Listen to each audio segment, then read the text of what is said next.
CPI జిల్లా మహాసభల స్ఫూర్తితో తీర్మానాల ఆధారంగా ప్రజా సమస్యల పరిష్కారానికి కృషి చేస్తామని భద్రాద్రి కొత్తగూడెం జిల్లా సిపిఐ జిల్లా కార్యదర్శి షాబీర్ పాషా అన్నారు.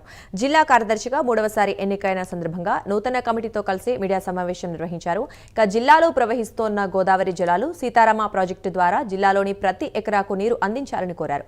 భూములు కోల్పోయిన రైతులకు న్యాయమైన పరిహారం చెల్లించాలని చెప్పారు. ఇక కొత్తగూడెం ఇల్లందు ఓపెన్ కాస్ట్లను సింగరేణిని వెంటనే ప్రారంభించాలని కూడా ఆయన కోరారు. భద్రాద్రి కొత్తగూడెం జిల్లా వ్యాప్తంగా ఒక 3 నెలల పాటు సంస్థాగత నిర్మాణంపై ప్రత్యేక దృష్టి పెట్టింది. 713 గ్రామ శాఖ మహాసభలు జరిగినాయి.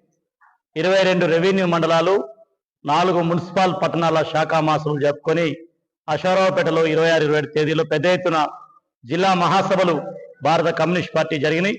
భద్రాద్రి జిల్లాకు ప్రధానంగా సీతారామ ప్రాజెక్టు నీళ్లు జిల్లా వ్యాప్తంగా అన్ని 22 రెవెన్యూ మండలాలకు ఈ నీటిని వచ్చే విధంగా తగు చర్యలు తీసుకోవాలనే ప్రధాన తీర్మానాన్ని సిపిఐ జిల్లా మహాసభలో తీసుకోవడం జరిగింది.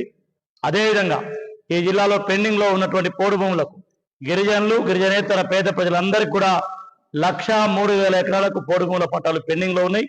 వాటిని విడుదల చేయాలని చెప్పి సిపిఐ కోరింది.